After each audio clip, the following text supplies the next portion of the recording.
자, 안녕하십니까. 공개사 법령 및 중개실무 장재원입니다. 시험 잘 보셨는지 모르겠습니다. 이번에 이제 공개사 법령 및 중개실무 부분은 난이도가 상당히 낮았습니다. 그래서 작년 수준보다도 상당히 낮았던, 그래서 약 23회 수준으로 출제됐던 부분이 있습니다. 그래서 뭐 어지간히 공부를 하셨던 분들은 여러분들이 어느 정도는 점수가 좀 나왔을 텐데요. 여기 좀 계신 분들은 아마 2차 공부를 많이 안 했었던 분들이 좀 많을 거예요. 2차 공부를 좀 같이 하셨던 분들은 같이 어떻게 시험 문제가 나왔고 어떤 부분이 틀렸나 하는 걸 다시 한번 확인을 하는 시간으로 하고, 부담 없이 너무 뭐 이런 해설을 너무 깊게 들어갈 필요도 없고요. 부담 없이 이건 왜 틀렸느냐라고 하는 정도까지만 체크하고 넘어가도록 하겠습니다. 자, 1번 문제를 보죠. 자, 이 A형입니다. 저는 지금 A형 갖고 풀이를 하고 있습니다. 자, 공개사 법령상 용어와 관련된 설명으로 옳은 것은 했어요. 자, 1번에 법정이상권을 양도하는 행위를 하는 것은 중개에 해당한다 그랬는데요. 자, 법정이상권은 성립은 중개가 개입되지 못하지만 양도는 중개가 개입된다라고 볼 수가 있죠. 그래서 1번이 맞는 내용이고요. 자, 2번에 보면 자, 반복 계속성이나 영업성이 없이 단 1회 매매 계약을 중개하고 보수받은 것은 중개를 업으로 한 것으로 본다는데요.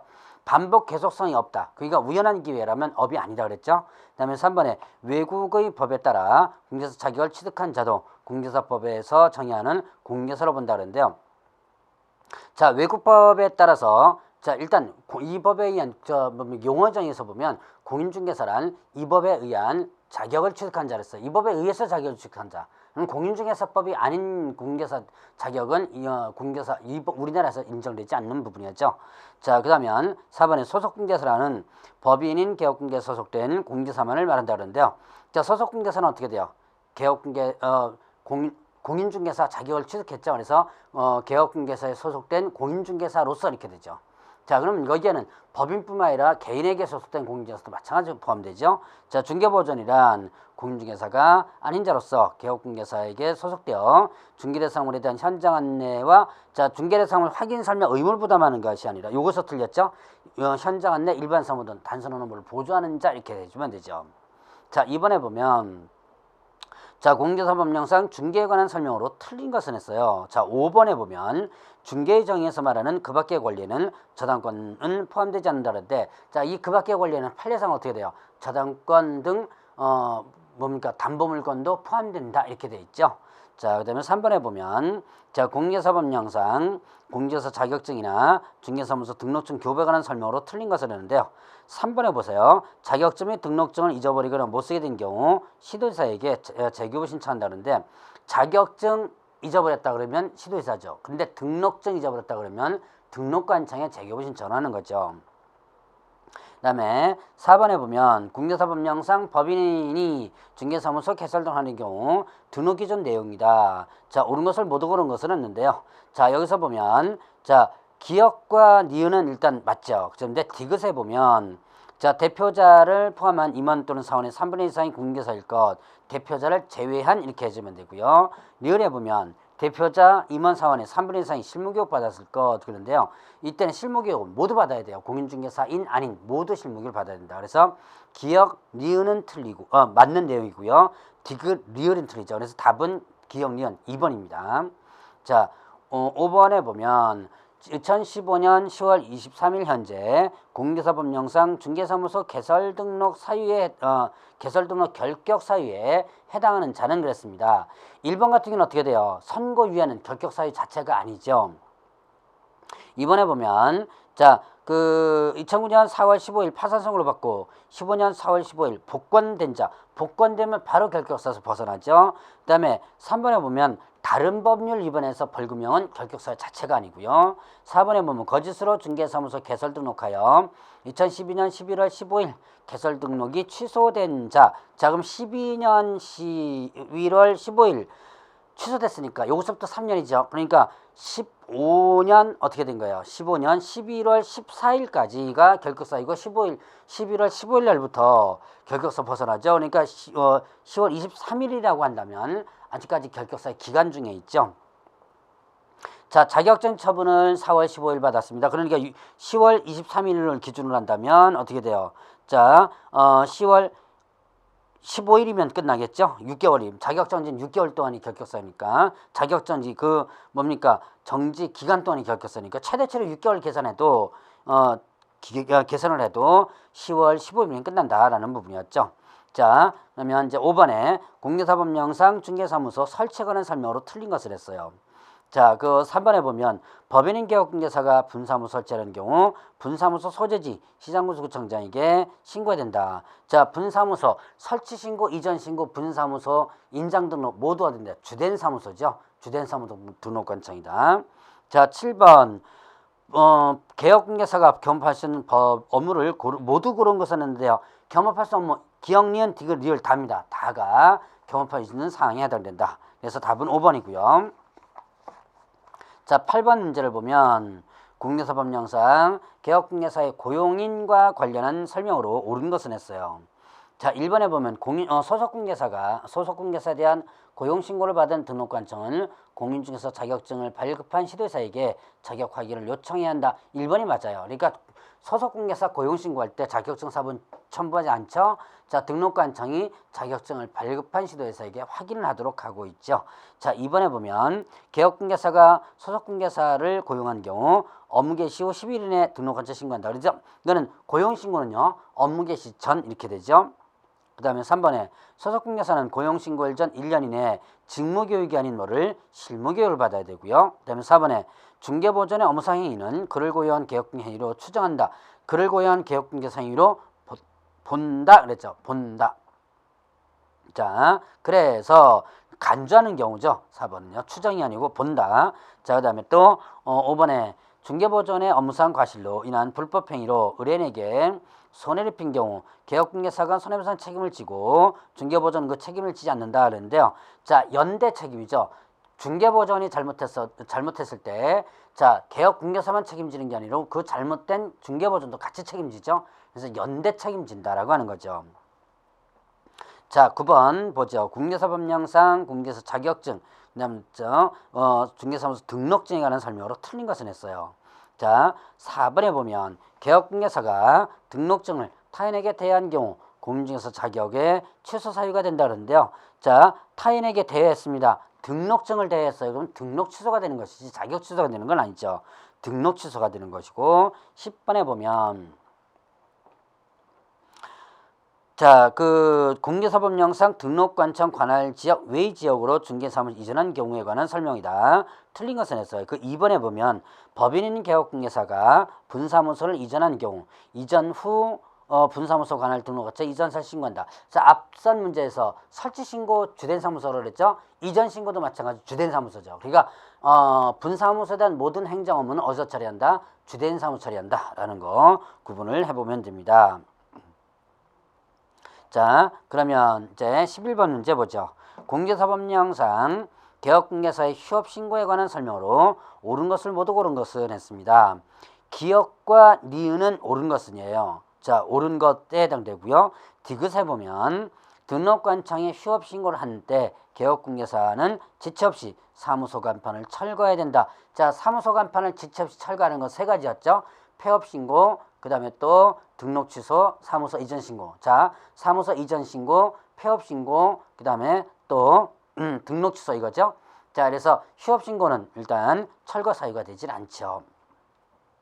자, 그러면 전속중개계약을 12번 보죠. 전속중개계약을 체결한 개업공개사가 공개사법령상 공개해야 할 중개대상물에 대한 정보에 해당하는 것을 모두 고른 것을 했습니다. 자, 기억에 벽면도에 들어가죠. 니은에 중개대상물 권리관계에 관한 사항 중에서 권리자의 주소성 및 인적사에 관한 정보. 자, 니은 부분이 일단 틀렸죠. 권리자의 주소성 및 인적사항은 공개하면 아니 되는 사항에 해당되죠. 이건 절대 공개하면 안 되죠. 니은 틀렸고 디귿과 리을은 다 공개되는 사항에 해당되죠. 그래서 니은만 빠지고 기역, 디귿, 리을 이렇게 되는 거죠. 자, 13번 보죠. 공개사법령 내용으로 옳은 것은 했습니다. 자, 일단 기억에 보면 지역활동조합이 농지의 임대차에 관한 중개 업무를 하려면 공인중개사법에 따라 중개사무소 개설을 해야 한다라고 했는데요. 자, 농협이나 지역산림조합이라든가 산업단지관리기관은 자기네 관련 법에서 공인중개사법 제9조 규정을 배제한다. 즉 등록 신청을 규정을 배제한다 그랬어요. 그래서 등록 신청을 안 하고도 바로 중개업을 할 수 있습니다. 그다음에 이번에 휴업 기간 중에 있는 개업공개사는 다른 개업공개사인 법인의 사원이 될 수 있다. 이거는 뭐예요? 이중 소속에 해당되죠. 자, 휴업 기간 중에 다른 개업공개사 사원 또는 임원이 되면 이중 소속에 해당되죠. 안 되고요. 3번은 맞죠. 자, 시도지사가 공인중개사 자격증 처분을 한 경우에 다른 시도에 통지하는 규정은 이건 자격 취소에만 있고 자격 정지는 없는 규정입니다. 자, 그래서 3번이 답이고요. 4번에 등록의 결격사유 중 이 법을 위반하여 300만 원 이상의 벌금형 선고를 받고 3년이 경과되지 아니한 자에는 개업공개사가 사용주로 양벌 규정으로 처벌받는 경우도 포함된다 그러는데요. 자, 이 양벌 규정에 의해서 지금 벌금형 선고받죠. 300만 원에서 벌금형 선고받으면 이거는 결격 사유에 해당되지 않는다라고 하는 거 주의를 해주시고요. 자, 5번에 업무정지에 관한 기준은 대통령령으로 정하고 과태료는 국토교통부로 정하는 바에 따라 부과징수한다 그러는데요. 자, 업무정지는 국토교통부령으로 정하고요. 과태료는 대통령령으로 정한다. 제가 한번 문제 풀면서 상당히 강조했던 부분 중에 하나죠. 자, 그 다음에 14번. 자, 개업공개사가 작성하는 거래계약서에 기재할 사항으로 공개사법령상 명시된 것을 모두 고른 것을 했는데요. 기역, 니은, 디귿, 리을 모두 다 필요적 기재사항에 해당되는 부분이죠. 그래서 답은 5번에 해당되는 부분이다 라고 볼 수 있고요. 자, 15번 문제를 보겠습니다. 자, 개업공개사가 15년 10월 23일 중개를 의뢰받아 공개사법령상 중개대상을 확인 설명을 하는 경우에 관한 내용으로 틀린 것을 했어요. 자, 그러면 2번에 보시죠. 개업공개사가 성실 정확하게 중개대상물의 확인 설명을 하지 아니하면 업무정지 사유에 해당한다라고 했는데요. 자, 이거는 작년에는 업무정지였는데 올해는 500만 원이야 과태료 바뀌었다. 바뀌었으니까 시험 문제 나올 가능성이 상당히 높다라고 했었죠. 자, 성실 정확하게 설명하지 않았습니다. 개업공개사 근거자료 제시하지 않았습니다. 그러면 500만 원 이하의 과태료 부분이었죠. 자, 16번 공개사법령상 중개보수에 관한 설명으로 틀린 것을 했어요. 자, 그 5번에 보시죠. 중개대상물의 소재지와 사무소 소재지가 다른 경우 개업공개사는 중개대상물의 소재지를 관할하는 시도조례에 따라 중개보수를 받아야 한다. 자, 사무소 소재지와 대상물 소재지가 틀리다. 그러면 뭘 기준으로 한다? 사무소 소재지 조례를 기준으로 한다라고 하는 거. 그래서 5번이 틀렸죠. 자, 17번 보죠. 공인중개사 법령상 손해배상 책임 보장에 관한 설명으로 옳은 것을 모두 고른 것은, 자, 기억해 보시면 지역농협동조합이 부동산 중개업을 하는 때는 중개 업무를 개시하기 전에 보장 금액 1천만 원 이상의 보증기간을 설정하고 그 증명서를 갖춰 등록같이 신고한다. 자, 농협은 1천만 원 이상이죠. 다른 특수법인은 일반법인과 똑같이 2억 원 이상 이렇게 되죠. 기억은 맞는 내용이에요. 니은에 보면 개업공개사는 자기의 중개사무소를 다른 사람의 중개의 장소로 제공함으로써 거래 당사자에게 재산상 손해를 발생하게 한 때 그 손해를 배상할 책임이 있다 없다의 차이점이죠. 자, 여기서는 책임이 있다. 이거는 실수를 유도하는 규정이라고 했습니다. 자, 디귿에 개업공개사는 보증보험금으로 손해배상한 때 10일 이내 보증보험에 다시 가입하여야 한다는데 10일이 아니고 15일 이렇게 되죠. 자, 그럼 18번 보죠. 공개사법령상 개업공개사의 금쟁이와 그에 대한 벌칙 연결이 옳은 것을 고른 것을 했습니다. 자, 거래당 쌍방대리 3-2죠. 그 다음에 중개대상 매매업 1-1이죠. 기억니은 맞습니다. 그 다음에 관계법령에서 양도가 금지된 부동산 분양인과 관련된 증서 매매를 중개하는 행위, 증서 이거 어떻게 되죠? 요거 3-2죠. 그 다음에 사례 명목으로 보수 또는 실비를 초과하여 금품받는 행위, 이거는 뭐가 된다? 1-1이죠. 그러니까 디귿과 리을이 틀렸죠. 그러니까 기역, 니은이 맞습니다. 1번이 맞는 거죠. 자, 19번 공개사법령상 개업공개사 등의 교육에 관한 설명으로 옳은 것은 했어요. 자, 1번에 보면 실무교육을 받은 개업공개사는 실무교육을 받은 후 2년마다 시도지사가 실시하는 직무교육. 자, 직무교육이 뭐였죠? 연수교육이었죠. 자, 그 다음에 분사무소 책임자가 되고자 하는 공인중개사는 고용신고일 전 1년 이내에 시도지사가 실시하는 연수교육 받아야 한다. 자, 여기서는 책임자 실무교육 받아야지만 되죠. 교육의 종류를 갖다 바꾸는 거죠. 고용관계 종료 신고 후 1년 이내 다시 중개보조원으로서 고용신고 대상이 된 자는 시도의사 또는 등록관청 실시하는 직무교육을 받지 않아도 된다. 3번 일단 맞는 내용이죠. 자, 그래서 3번 일단 맞고요. 4번에 실무교육은 28시간 이상 30시간 이하, 연수교육은 3시간 이상 4시간이었는데 이건 직무교육이고요. 직무가 3, 4시간이죠. 연수교육은 12, 16 이렇게 되죠. 12시간 이상 16시간 이하 이렇게 됩니다.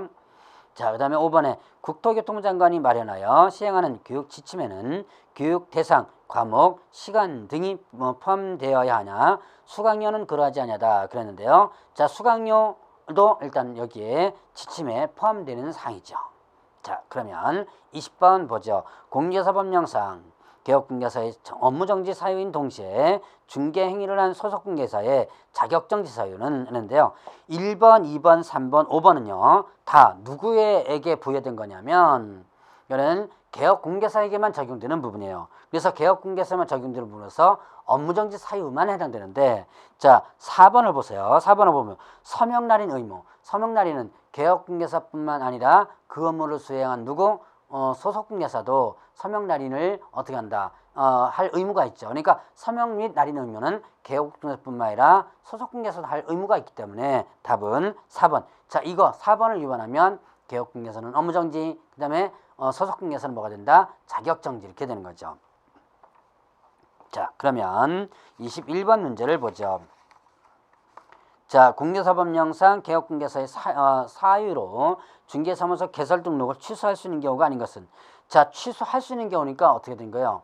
취소하여야 하는 경우는 뭐가 되는 거고 절대 등록 취소죠. 근데 취소할 수 있는 경우는 상대 등록 취소가 되는 것이죠. 자, 그러면 여기에서 1번, 3번, 4번, 5번은요. 상대 등록 취소입니다. 2번에 보면 국토교통부이 정하는 전속중개계약서에 의하지 아니하고 전속중개계약을 체결한 경우 전속중개계약서 사용하지 않았다라고 한다면 이때는 어떻게 된다? 이때는 업무정지 처분에 해당되는 부분이다라고 볼 수 있죠. 자, 그럼 22번 보죠. 공중개사법령상 부동산 거래정보에 관한 설명으로 틀린 것은 있는데요. 3번을 보시죠. 거래정보 사업자가 정당한 사유 없이 지정받은 날로부터 1년 이내 부동산 거래정보망 설치 운영하지 아니한 경우에 그 지정을 취소해야 한다라고 했는데요. 자, 지정 취소는 지정 취소를 하여야 한다가 아니고 뭐가 된다? 할 수 있다 이렇게 되죠. 할 수 있다. 자, 항상 지정 취소는 할 수 있다라고 많이 강조를 했었죠. 자, 그 다음에 자 23번 문제를 볼까요? 공중개사법령상 개업공개사인 갑에 대한 처분으로 옳음, 틀림의 표기가 옳은 것은 했습니다. 주어진 사례 조건만 고려한다라고 했는데요. 기억에 갑이 중개사무소 등록증을 대한 날부터 2개월 후 폐업을 하였고 자, 등록증 대했다가 2개월 뒤에 폐업했습니다. 그리고 2년이 폐업한 2년 경과 후에 다시 개설 등록하고 업무를 개시한 경우 위 대여행위를 이유로 업무정지 처분할 수 있다. 근데 여러분들 대여는요. 업무정지 사유 자체가 아니죠. 대여는 반드시 등록을 취소해야 하는 경우죠. 그러니까 취소하는 부분입니다. 그러니까 취소해야 한다가 되는 거죠. 자, 니은에 갑이 미성년자를 중개보조로 고용한 날부터 45일 만에 고용관계를 해소한 경우 이를 이유로 업무정지 처분할 수 있다 그러는데요. 자, 미성년자 고용했다 2개월 내내 그 사유를 해소한다 그랬죠. 자, 결격사유에 해당되는 자가 있다면 2개월 내 그 사유를 해소하라. 요거를 위반하면 업무정지인데 근데 여기 45일 만이니까 2개월 안쪽에서 해소했죠. 이건 업무정지 사유가 아니고요. 디귿에 갑이 업무정지 사유에 해당하는 거짓 보고를 한 날로부터 1개월 후 폐업을 하였고 4년의 폐업 기간 경과 후 다시 개설 등록을 한 경우 위 거짓 보고를 한 위반의 일을 이유로 업무정지 처분할 수 있다. 자, 업무정지 사유에 해당하는 거짓 보고, 지도감독 위반이죠. 거짓 보고, 지도감독 위반 행위를 했고 1개월 후에 폐업했습니다. 4년 뒤에 다시 개업했어요. 자, 그러면 이때는 어떻게 되는 거예요? 폐업 기간이 1년이 초과되면 업무정지 처분 안 하죠. 그러니까 이거는 4년 됐으니까 일단은 그 업무정지 처분 해당이 안 되죠. 그러니까 이거 기억, 니은, 디귿 다 틀렸습니다. 그래서 답은 5번이죠.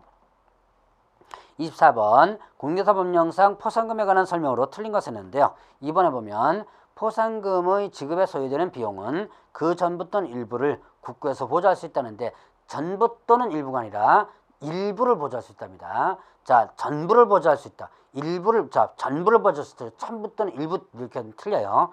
여기서는 일단은 일부를 보조할 수 있다. 그래서 2번이 틀린 거죠. 25번 보면 공익사법령상 100만 원 이하의 과태료 부과 대상인 개업공개사에 해당하지 않는 것은, 자, 1번과 2번, 4번, 5번은요. 100만 원 이하의 과태료예요. 그런데 3번을 잘 보시기 바랍니다. 3번에 보면 이건 뭐예요?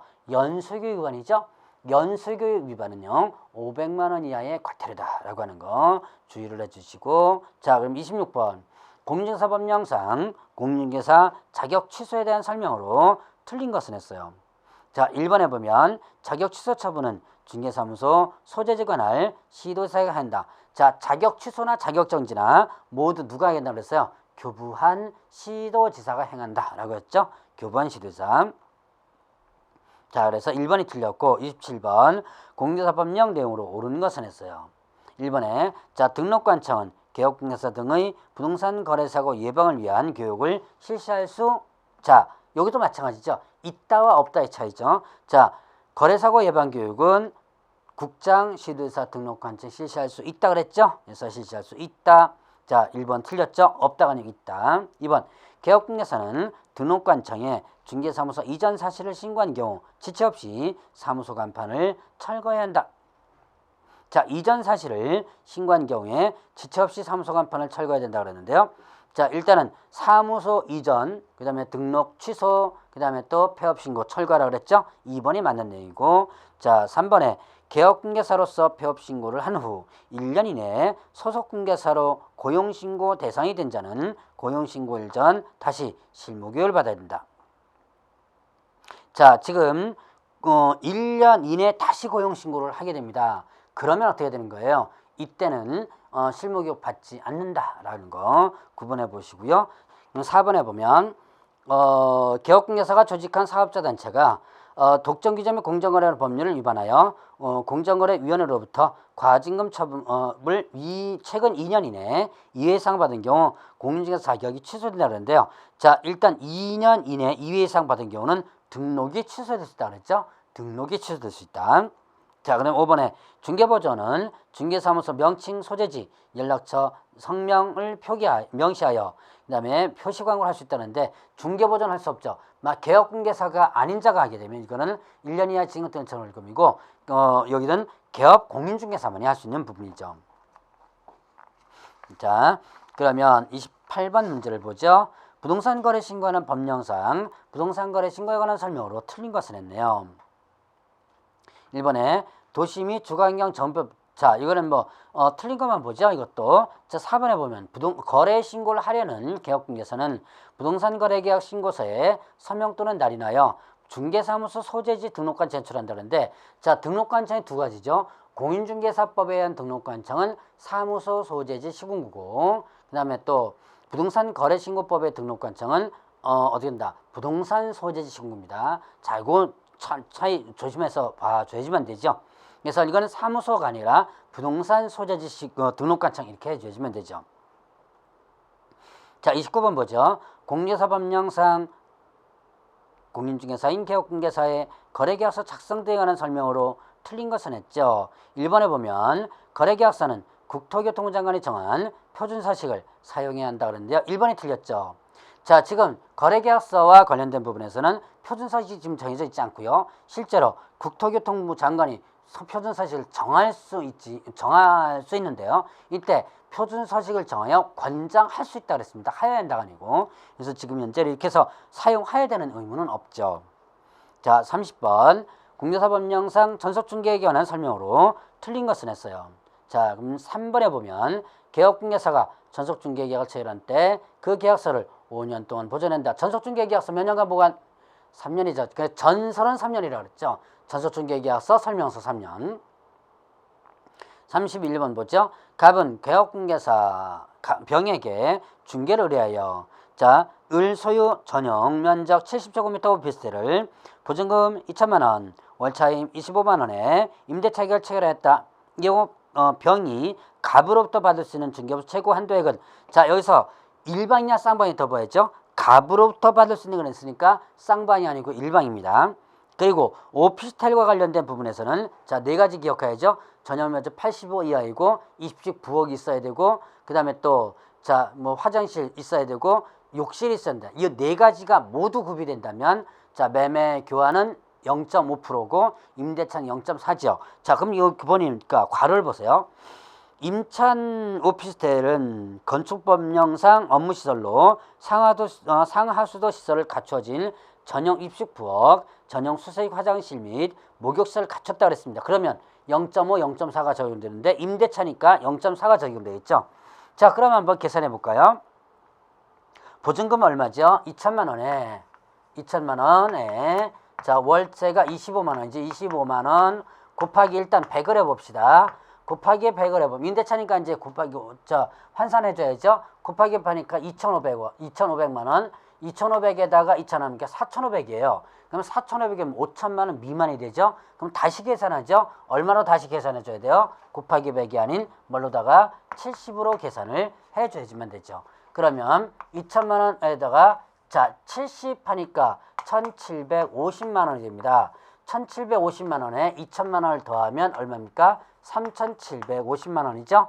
3,750만 원 곱하기 자 이제 여기서 얼마를 계산한다? 자 0.4 임대차는 0.4죠. 0.4%를 계산하는 거예요. 그러면 자 15만 원이 나옵니다. 15만 원이 뭐다? 일방으로부터 받을 수수료예요. 중개보수를 얘기하는 부분이죠. 일반으로 받던 중개보수니까 자 누구로부터? 갑이죠. 그러니까 1번이니까 15만 원 1번이 맞는 내용이죠. 자 그러면 32번 문제를 보죠. 개업공개사가 중개 의뢰인에게 주택임대차보호법에 관한 내용으로 틀린 것은 했어요. 자 그러면 그 5번에 보시죠. 5번에 보면 지방공개업법에 따라 주택 사업을 목적으로 설립된 지방공사는 주택임대차보호법상의 대항력이 인정되는 법인이 아니다라고 했는데요. 이런 지방공사도 마찬가지로 어떻게 돼요? 자 인정되죠? 자 토지주택공사하고 지방공사는 인정된다 그랬습니다. 자 33번 부분 보죠. 개업공개사가 중개의뢰인에게 상가건물 임대차보호법에 대하여 설명한 내용으로 틀린 것은 했어요.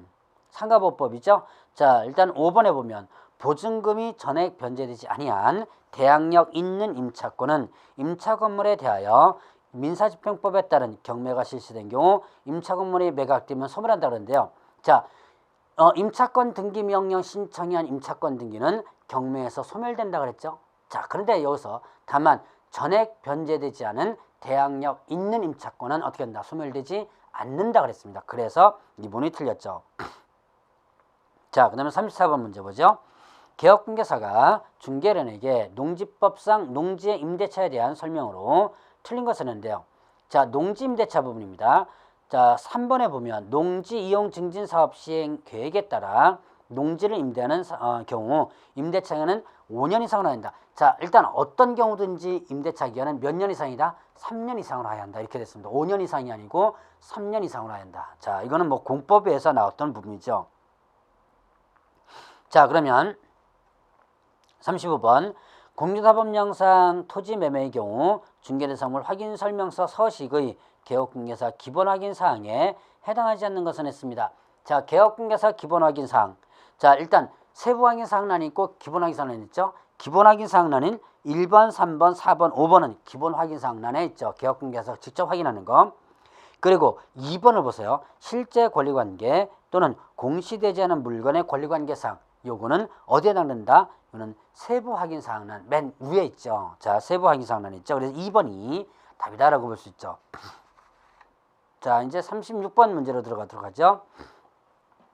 자 공개사법령상 개업공개사가 비주거용 건축물의 중개대상을 확인 설명서를 작성하는 방법에 관한 설명으로 틀린 것을 했습니다. 자 확인 설명서 문제가 지금 저번 문제하고 지금 문제가 두 문제가 나왔죠. 제가 확인 설명 문제는 매년 두 문제가 출제된다라고 했었죠. 자 틀린 것은 했는데요. 4번에 보시죠. 중개보수는 실제 거래 금액을 기준으로 계산하고 협의가 없는 경우 부가가치세는 포함된 것으로 본다. 근데 부가가치세는 항상 어떻게 돼요? 중개보수에서 제외되는 거죠. 자 그래서 36번은 4번이 틀렸고 37번에 보시죠. 개업공개사가 민사집행법에 따른 경매에 대해 의뢰인에게 설명한 내용으로 옳은 것은 했습니다. 자, 1번에 보면 기립찰에서 매수인은 보증으로 매수 가격의 10분의 1에 해당하는 금액을 집행관에 제공해야 된다. 매수 신청 보증금은 매수 가격이 10분의 1이 아니라 최저 매각 가격의 10분의 1 이렇게 되죠.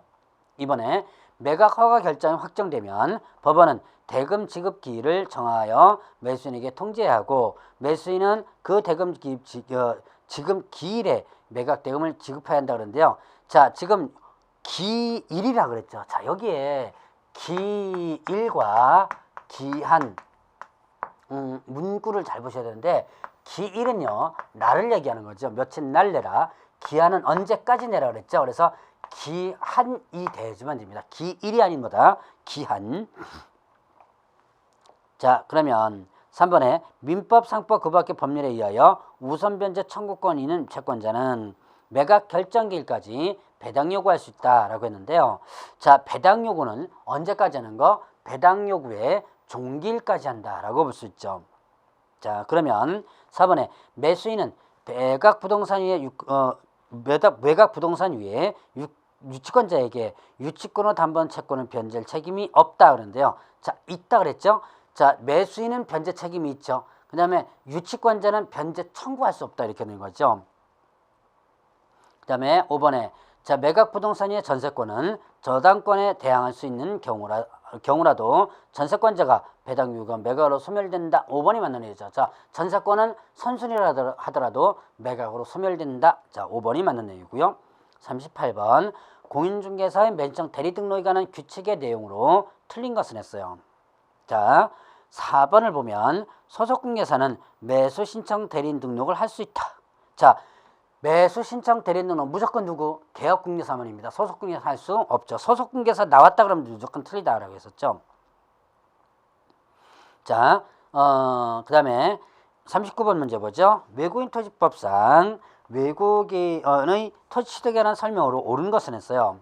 1번에 외국인 토지법은 대한민국 영토에서 외국인이 상속 경매 등 계약 외의원인으로 토지 취득에는 적용되지 않는다. 상속 경매 판결 환매권 행사 합병 이거 계약 외의원인이죠. 이건 당연히 외국인 토지법 취득일로부터 6개월 이내 신고해야 되는 적용되는 사항이죠. 이번에 외국인은 부동산 거래 신고하는 법률에 따라 부동산 거래 신고를 한 경우에도 외국인 토지법에 따른 토지 취득 신고를 해야 한다. 자, 그러면 이거는 어떻게 되는 거예요? 지금 부동산 거래 신고한 경우는 외국인 토지법상 신고가 제외된다 이렇게 됐죠. 그 다음에 3번에 외국인이 대한민국에 소재하는 건물에 대한 저당권을 취득하는 경우 외국인 토지법이 적용될 여지가 없다. 자, 일단 토지를 취득하는 경우는 적용되고요. 각종 권리 설정은 적용되지 않는다 그랬죠. 그래서 3번이 맞는 내용이고요. 자, 4번에 외국 법령에 따라 설립된 법인이라도 구성원의 2분의 1이 대한민국 국민인 경우 외국인 토지법에 따른 외국인이 해당하지 않는다 그러는데요. 자, 외국 법령에 따라서 설립된 법인은 무조건 일단은 외국인 토지법이 적용된다라고 봐야죠. 자, 그리고 대한민국 법령에 따라서 설립된 법인이라도 2분의 2 이상이 외국인이라 외국인 토지법이 적용된다. 그러니까 외국 법령에 따라서 설립된 법인 또는 단체는 무조건 외국인 토지법이 적용된다라고 보시면 됩니다. 자, 5번에 전원이 외국인으로 구성된 비법인 사단은 외국인 토지법에 따른 외국인에 해당하지 않는다. 어쨌든 비법인 외국인으로 구성된 자 2분의 2 이상의 외국인이면 다 외국인 토지법이 적용되죠. 자, 40번 문제 보죠. 부동산 거래 신고하는 법령상 부동산 거래 계약 신고서 작성에 관한 설명으로 옳은 것은 했어요. 1번에 부동산 신고를 해야 하는 부동산별 거래 금액과 실제 거래 가격 란에는 부가가치세를 제외한 금액을 적는다. 자, 여러분들 부가가치세는요. 지금 토지에서 면제가 되고 주택은 부가가치 면제되고요. 주택 외의 건물에 대해서만 부가가치세가 부과되는데 이 부가가치세는 실제 거래 가격과는 상관이 없죠. 세금이니까. 그래서 이거는 제외된다. 자, 주의사항에 있습니다. 자, 그 유의사항에 있고요. 저 작성 방법에 있는 게 아니라 유의사항에 있는 내용입니다. 자, 1번은 일단 맞고요. 2번에 계약 대상 면적에는 실제 거래 면적을 계산해 적되 건축물 면적은 집합 건물의 경우 연면적은 적는다. 자, 집합 건물은 전용 면적이죠. 단독 건물은 연면적이고요. 그 그다음에 이 3번에 실제 거래 가격이 6억 원을 초과하는 거래 대상 부동산의 취득에 필요한 자금 조달 계획은 신고서 작성 사항에 해당한다 그러는데요. 자, 자금 조달 계획은 예전에 이제 부동산 거래 신고가 아닌 주택 거래 신고 부분에 있었습니다. 근데 주택 거래 신고는 완전히 이제 없어졌고요. 이거는 부동산 거래 신고와는 전혀 상관이 없는 내용입니다. 자, 그러면 4번에 분양금액란에는 분양권의 경우 권리가격과 추가 부담금의 합계액을 적는다 그러는데 분양금액란의 분양권은 분양금액을 기재하는 것이고요. 개업공개사가 거짓으로 신고서 작성해서 신고했습니다. 거짓 신고했죠? 그러면 토지건축물 같은 경우는 취득세 3배 이하의 과태료에 해당되는 부분이죠. 자, 지금까지 이제 공개사 법령 및 중개 실무 관련된 부분에 대해서 기출문제를 한번 다뤄봤습니다. 자, 여러분들 아마 공부하셨던 만큼 점수가 아마 나왔을 것이고요. 여러분들이 혹시나 내년에 공부를 일단 하실 분들은 요거보다는 조금 난이도가 높을 것이다. 요번에 그 난이도가 작년보다는 좀 난이도가 또 낮아졌어요. 그러니까 24회 때 난이도가 가장 높았습니다. 최근 연도를 보면. 그러다가 25회 때 난이도가 조금 낮아졌다가 그 다음에 또 26회 때 난이도가 또 낮아졌네요. 자, 그 추세를 보면 아마 27회 때는 난이도가 좀 올라가지 않을 것이냐 그렇게 생각을 하시고요. 혹시 자 합격하신 분들은 이제 마음 편하게 보시고 합격 안 하고 내년에 다시 공부하실 분들은 요번 시험을 기준으로 해서 공부하면 안 됩니다. 이번 시험은 난이도가 좀 상당히 낮았다라고 생각하시고 24회 때 기출문제를 보세요. 24회 때 기출문제를 기준으로 해서 공부를 일단 해 주시기 바랍니다. 자, 감사합니다.